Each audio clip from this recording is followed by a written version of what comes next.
Willie D Live. What's up, family?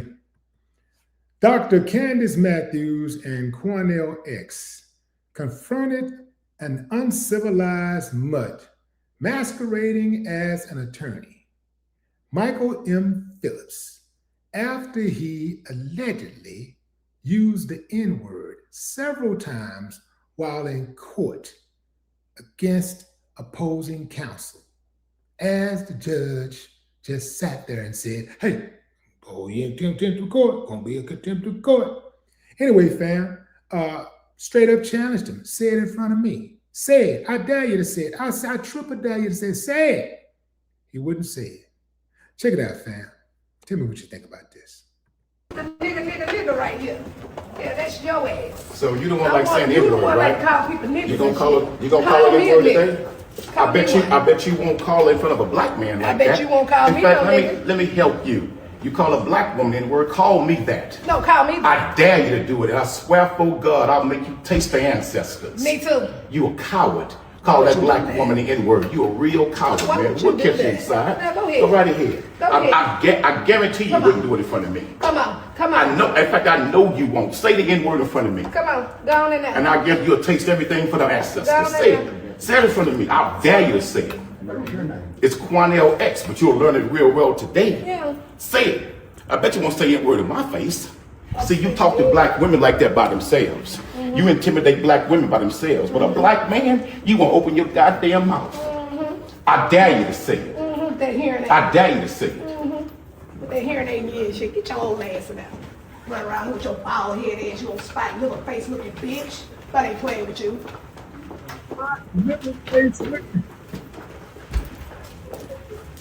Candice.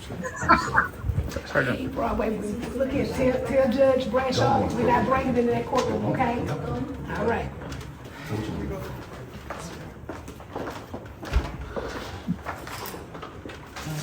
Are we gonna hold anything? No, let's go inside. See if all is going like the ball. Can we go in? Yeah, I'm counting.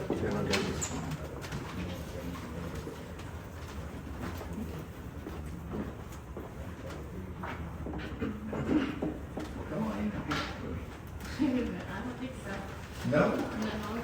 He's gonna roll on one of my. Oh.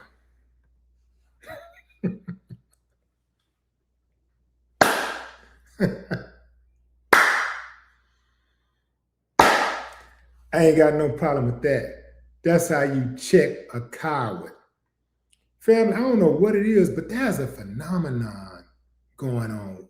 Like it's some type of movement where white men are accosting black women and trying to fight them.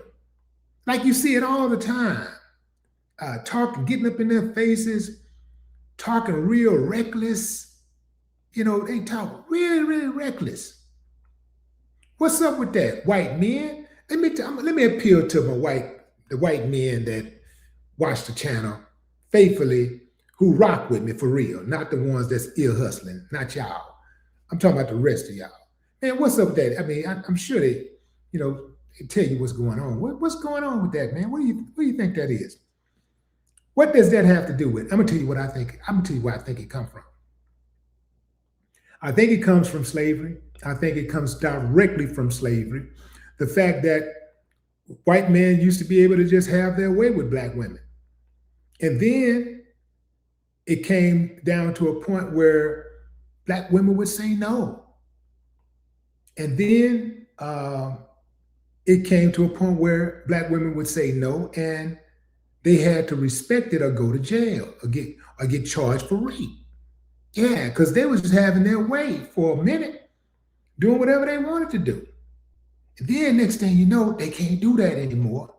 But they still want it, you know? So they talk real reckless about black women, but I ain't met one yet that wouldn't sleep with a black woman. Yeah, that's right. I ain't met one yet that would not sleep with a black woman. And let me be specific, have sex with a black woman. I ain't met one yet. That's what they was doing even way back then. Yeah. Some of them had their marriages broken up because they preferred the enslaved black woman over their woman. You know, yeah, they couldn't get enough of, couldn't keep their hands off of. So let's not act like there ain't some type of historical attraction there. See, that's why I don't even pay attention to these magazines where they try to rewrite the standard of beauty and all that. I don't pay attention to none of that because I know what black women are working with. Yeah, man, I know. They can't fool me. I don't care who they put on the cover. I already know what it is. I've seen enough Jet magazines to know how much beauty is out there. Yeah, y'all remember that? Jet magazine covers, what they call it? Jet Beauty of the Week. That's what they used to be called. Beauty of the Week. 52 days out of the year, you would see a black woman on the cover of Jet magazine, the most beautiful black woman. Most beautiful black women on the cover of Jet magazine. Yeah, man. I used to look forward to that. That used to be a good thing. You know, what happened? We used to bring Jet back. Bring that representation back. Yeah, bring those images back. Yeah, man. Anyway, this dude is a coward. And he's an old coward. Just imagine how long he's been doing that. He looked like he's easily in his 80s and 90s. Imagine how long he's been behaving that way. Imagine how many times he got away with that.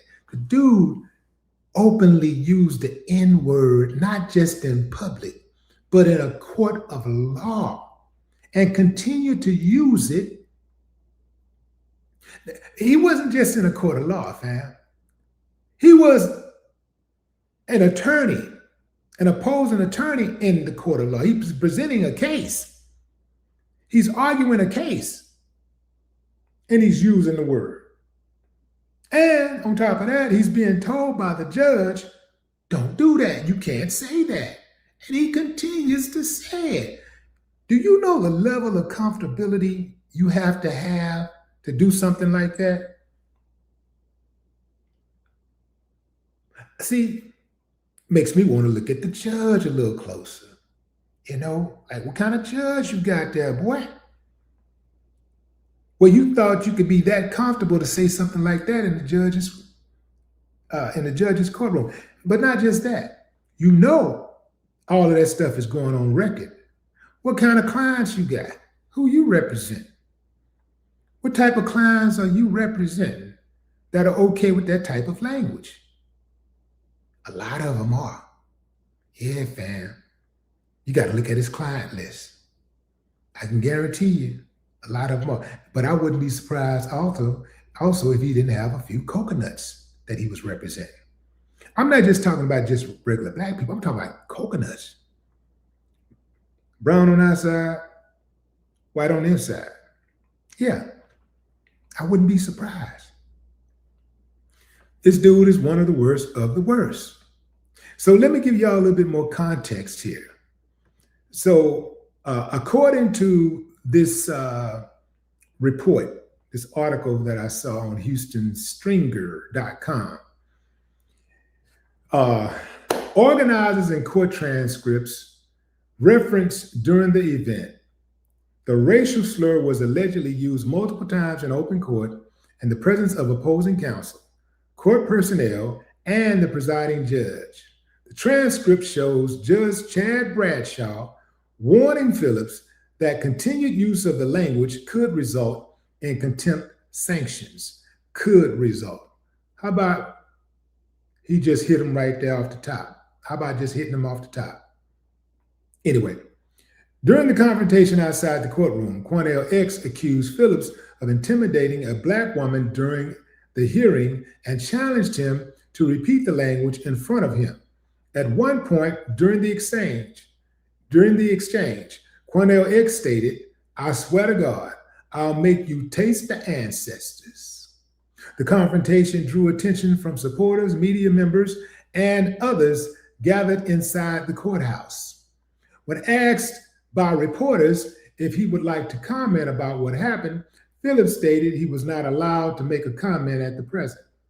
Quanell X later made a statement to reporters and supporters gathered outside the courtroom, stating Phillips took it upon himself to be a bully, to intimidate a black female in the courtroom. Quanell X also stated, at the end of the day, this man's a coward, and we're not going to tolerate anyone bullying black females using the N-word and think he can intimidate them and frighten them.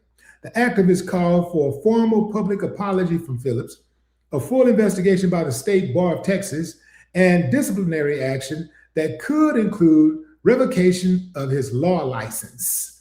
Yeah, at the very least, that everything he asked for should happen. At the very least. I don't, the apology part is just for humiliation purposes. He's not, no apology he gives will be sincere because he meant every word he said. So you can't trust him giving an apology. But damn, can Candice cuss? Boy, I'm gonna tell you something, fam. The only person I know that could cuss better than Candice is my mama. And Candice is giving her a run for her money. Boy, damn, that girl can cuss. She good. That girl good. Yeah, man. Yeah. Candice and Quanell make a good team. That's a good tag team right there, man. He hit you from both sides. Bam. Yeah. One right here handling you. As soon the moment they say something, boom, the other one come get you. Boom, boom, boom, boom, boom. Yeah. And both of them about that action. They're about that action. They don't mind mixing it up. They don't mind risking it. Right? And I'm laughing, but this is a serious matter, fam. These dudes have been emboldened by Donald Trump's presidency. He's made these dudes very, very comfortable in saying the N-word. I mean, it's at an all-time high. And this, notice how he was hushed. Oh, he's big, bad, and bold when no pressure was on, but the moment that pressure got on, he clammed up. Yeah, he was like a turtle. He ducked his head and went on about his business. Just like Chud the builder. That dude's a coward.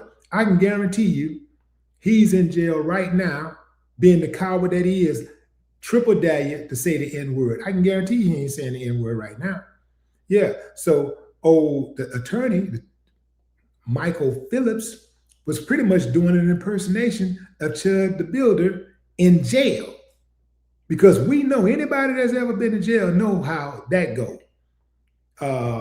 There's some dudes out there ain't got nothing to lose, and they don't mind getting their hands dirty. But what say you, fam? Drop a comment. I'd love to hear your thoughts. No more talk.